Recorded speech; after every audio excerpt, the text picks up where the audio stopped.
we are going to do is what is the article writing. So have you ever read Sudha Murthy's books?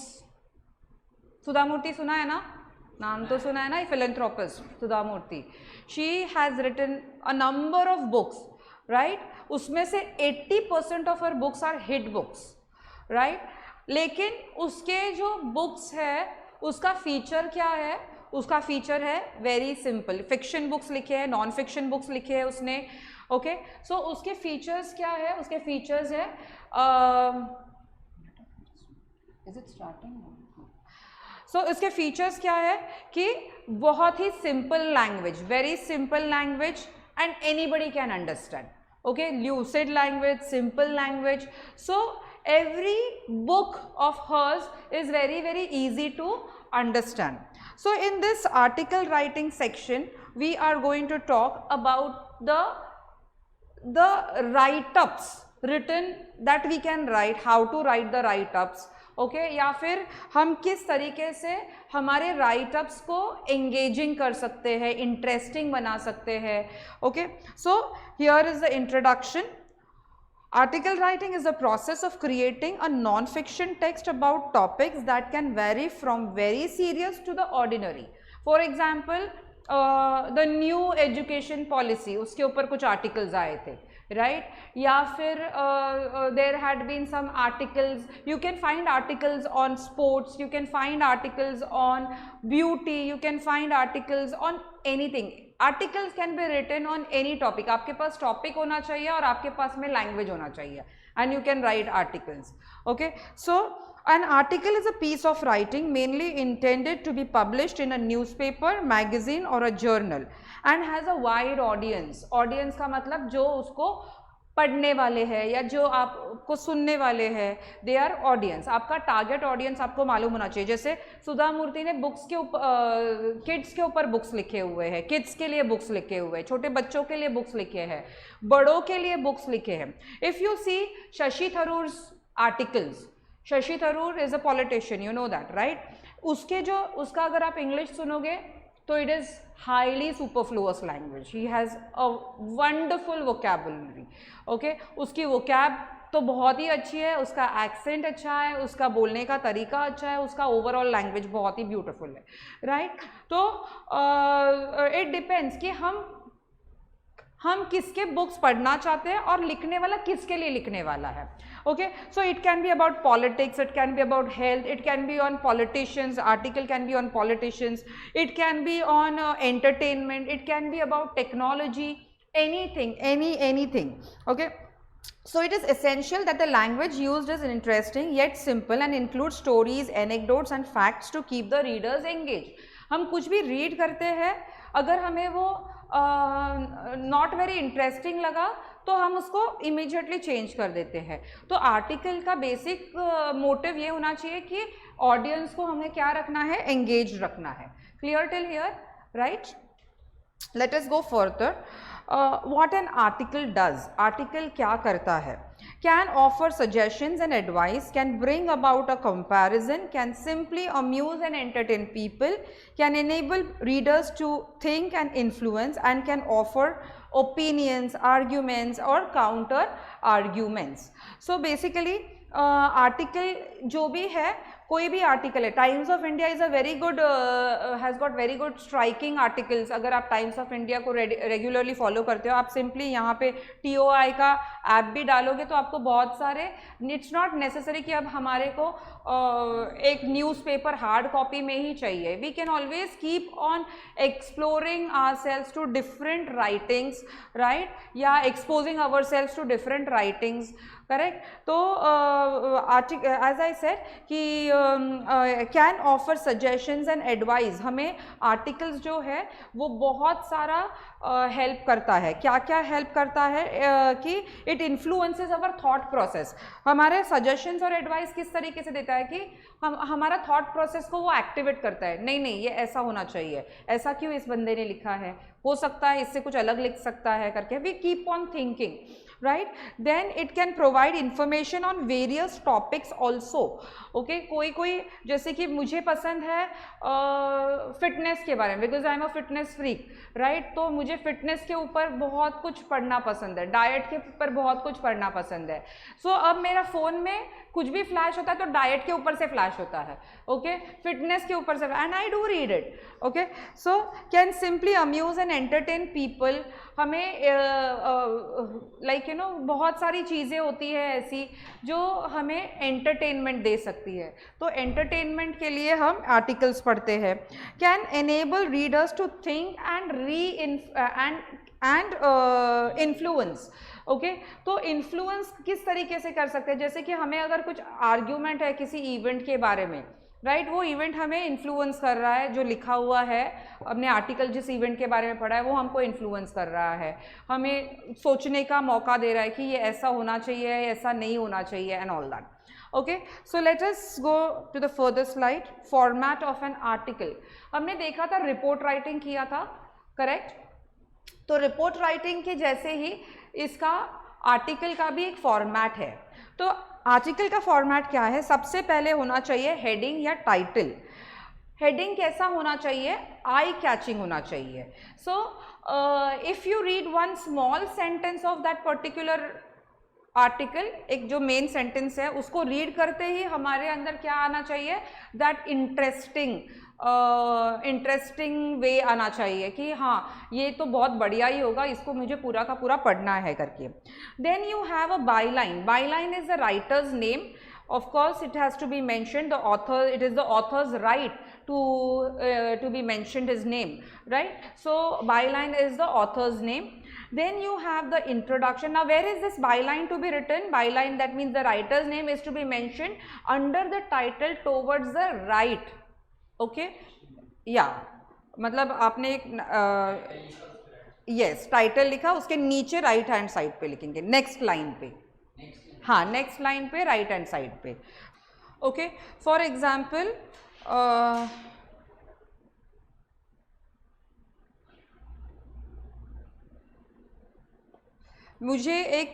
मुझे कोई article लिखना है suppose. सो मैं मेरा article लिख रही हूँ. मेरा आर्टिकल हो सकता है किसी एक पर्टिकुलर थिंग पे है, इम्पोर्टेंस ऑफ फिटनेस. ओके, तो this is my title. Okay, यहाँ पे मेरा बायलाइन होगा सोनाली राज. समझ में आया? This is how you have to write it. Then you have the introduction. Introduction again you need to put it in 3 paragraphs. Okay, so coming here. Okay, so then you have the introduction. Now what is the introduction? Introduction would be the opening paragraph. Opening paragraph means you will introduce your ideas, your thoughts about what you want to write. There could be some rhetorical questions in it. Okay, so इस तरीके से हम introduction का paragraph लिख सकते हैं. Then comes the body of the letter. Body of the letter is the detailed information about what you are writing, about your subject. Okay, तो it can be about the various aspects of the topic. जैसे कि हम वहाँ पे अगर हम science के बारे में लिख रहे हैं या हम कोरोना के बारे में लिख रहे हैं तो हम उसके मेरिट्स और डीमेरिट्स को डाल सकते हैं. ओके, देन हम उसके कॉन्सिक्वेंसेस लिख सकते हैं, उसके कॉजेज़ लिख सकते हैं. ओके, सो मोस्ट इम्पॉर्टेंट ये है कि उसको लॉजिकली एंड करना है. तो हमारा जो कंक्लूडिंग पैराग्राफ है, जो लास्ट पैराग्राफ है, उसको हम कहेंगे कंक्लूडिंग पैराग्राफ. ओके, बॉडी हमारी 2 या 3 पैराग्राफ्स की हो सकती है, ज़्यादा से ज़्यादा, बहुत उसको खींचना नहीं है. Okay, and you might also be अभी जस्ट कोरोना होके गया है तो you might be asked to write an article about corona, or you might be asked to write an article about the effects of lockdown and all that. Okay, so you have to be, yes, so you have to be you have to have a good picture in your mind about what you are going to write. तो पहले आप उसको picture को अपने mind में frame करके लो and then you start writing it. Okay, you can't just dive into the topic.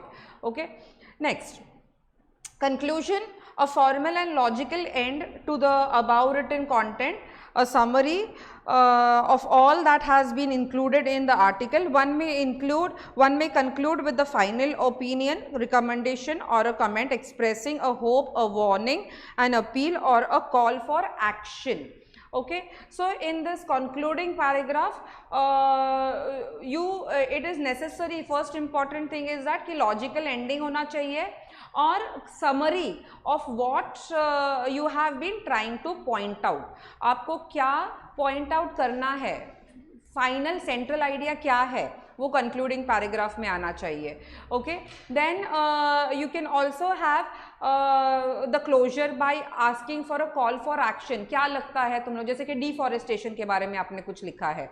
Okay, तो last में आप पूछो क्या लगता है आप लोगों को, मतलब what are your views about deforestation, how can you help to avoid deforestation, yeah, stop deforestation. Okay, you can ask such questions so that it invokes in the minds of the readers कि what they have to do. Clear till here? समझ में आया यहाँ तक सब कुछ? Okay,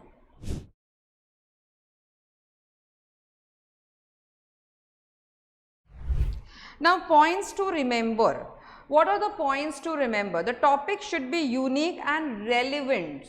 Okay, the topic should be of unique and relevance. इसका मतलब क्या है कि currently in discussion होना चाहिए. अगर आप कोई भी, this is a hint that you would be getting the questions that are about the topics in discussion. IPL चल रहा है, article on IPL पूछते हैं.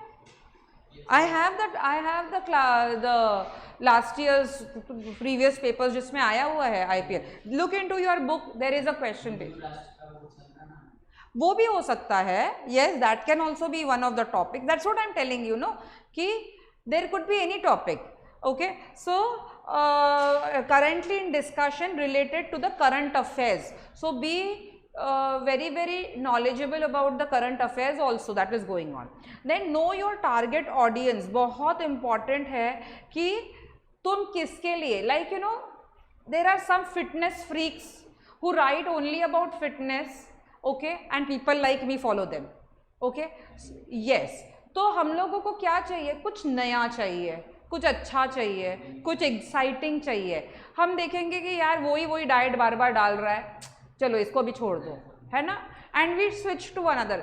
एक आता है एक तो रुजुता दिवेकर का फिटनेस का आता है, देन आता है मैक्स सिंह करके आता है. ओके, जिसको मैं फॉलो करती हूँ, राइट. देन 365 फिटनेस आता है, उसको मैं फॉलो करती हूँ. फिर जब मैं देखती हूँ कि अरे ये यही चीज़ बता रही है, चलो छोड़ो, इसको छोड़ दो.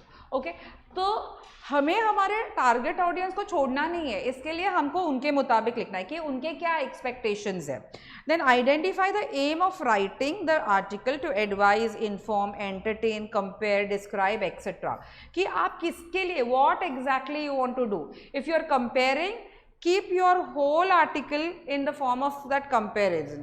If you are trying to advise, do it with the help of relevant examples. Okay, next is the title should be short and eye catching, जो मैंने already आपको बताया है. Begin with striking opening sentence which gets the readers interested in the topic. Okay, so एक तो छोटा opening जो है छोटे छोटे सेंटेंसेस से करो, लेकिन स्ट्राइकिंग सेंटेंसेस से करो. और रीडर्स को क्या चाहिए, रीडर्स का क्या एक्सपेक्टेशन है, वो ध्यान में रख के हमको करना चाहिए. Okay, the readers interest should be on going, it should not stop anywhere. Okay, and then the writer must have enough to say, choose or ideas beforehand. Okay, don't just write for the sake of writing. सिर्फ writing के नाम पे मत लिखो, चलेगा. मैंने के 2 articles दो, लेकिन वो अच्छे आर्टिकल्स दो. मैंने के आप 5 आर्टिकल्स दे रहे हो लेकिन उसमें कोई दम नहीं है. इससे क्या हो रहा है कि आपके जो ऑडियंस है वो भी छूट रहा है आपसे, आपके फॉलोअर्स भी छूट रहे हैं. वो नहीं होना चाहिए. Okay, next is yeah, where is it? begin the striking. The writer must have enough to say. Choose them. Be true to what you write. What you write. Make assertions and go by them throughout the article. पूरे article end तक आपको छोटे छोटे paragraphs रख के उसको क्या करना है कि उसके साथ में रखना है, उसको कॉन्ट्राडिक्ट नहीं करना है. आप लिख रहे हो कि do not believe in superstitions और आपका नेक्स्ट पैराग्राफ में आप सुपरस्टिशंस के बारे में बात कर रहे हो. ओके तो इट इज़ अ कॉन्ट्राडिक्शन, तो कॉन्ट्राडिक्शन नहीं आना चाहिए. Keep the article brief. Okay unnecessary repetitions, irrelevant information makes it boring. Okay तो ब्रीफ का मतलब ये है कि मेक स्मॉल पैराग्राफ, छोटे छोटे पैराग्राफ्स बनाओ और सिर्फ छोटे छोटे पैराग्राफ्स ही नहीं, गुड चॉइस ऑफ वर्ड्स करो. Okay good choice of words makes the reading interesting. अगर सेम चीज़ वेरी हर जगह पे वेरी वेरी वेरी वेरी डालेंगे तो वो कितना बोरिंग लगता है, right. It was very interesting, this was very interesting, that was very interesting, तो बोलेंगे कि क्या लिख रहा है ये बंदा. इंस्टेड यू वुड से कि yes it was very engaging. Okay yes it was very compelling, it was very intriguing. Okay so it was mind blowing, it was electrifying. तो इसके लिए हमें क्या होना चाहिए, कोई भी आर्टिकल लिखने के पहले हमें चॉइस ऑफ वर्ड्स बहुत इंपॉर्टेंट है. इसके लिए वोकैब को बहुत अच्छा करना पड़ेगा हमें. Okay then as I said break the paragraph, वो तो हमने लिखा ही है. Keep the yes conclude logically, that means it needs to be followed and got ended very very logically. Sequence जो भी है आपका वो लॉजिकल सीक्वेंस में होना चाहिए. Okay students, now steps in writing an article. तो स्टेप्स क्या है राइटिंग एन आर्टिकल में.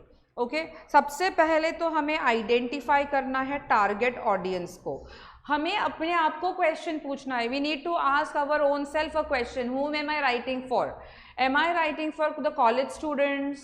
Am I writing for the school students? Am I writing for the young people? Am I writing for the old people?